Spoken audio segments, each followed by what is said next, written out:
Well, look who finally turned up. Take a seat. I assume you brought the books with you? Well, get them out. Let's begin with some basic potion making techniques. Do you know how to identify the correct ingredients for a potion? Interesting. You seem like quite the challenging student. I'll make sure to teach you everything I know then. Asphodel and Deathcap. This particular potion is known to cause temporary paralysis when consumed. It's also highly toxic, so one must exercise caution when handling it. Murtlap Hide and Moonstone. Now this potion is used to treat minor burns. You better start bloody writing this down. Do you think I'm just talking for the sake of it? Fine, we can do spells if that's what gets your attention. Let's begin with the Levitation Charm. It's a basic spell that allows you to lift objects off the ground using only your voice. You'll need to stand close to me for this demonstration. Wingardium Leviosa. Well, it's just a matter of practice. Now it's your turn to try it. Well, it does take some practice. Keep trying and you'll get the hang of it eventually. Now remember the incantation and focus on the object you want to levitate. Visualize it in your mind's eye and then try again. It seems you have a knack for this kind of magic after all.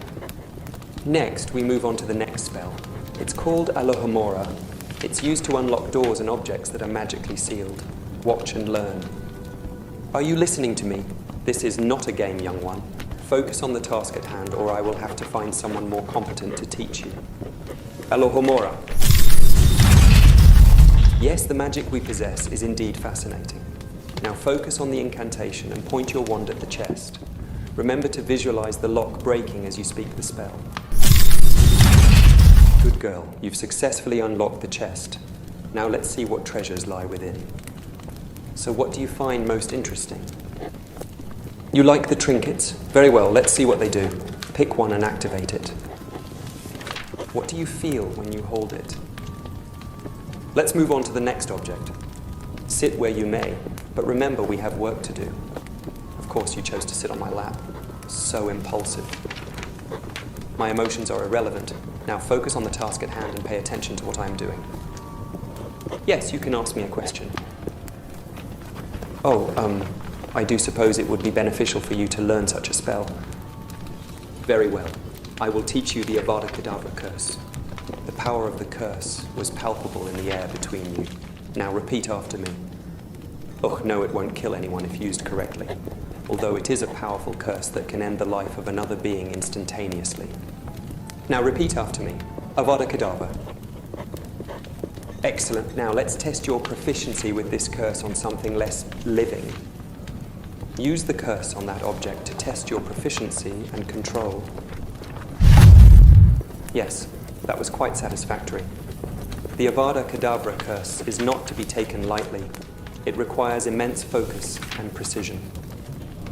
Now I have one final test for you before we conclude our lesson. If you can master this, then I shall consider you ready to learn more of the dark arts. Use the curse on that tree, and I expect you to break it.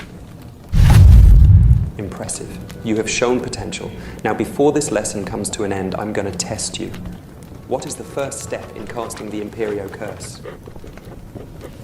Correct. What is the incantation for the Cruciatus curse? Excellent.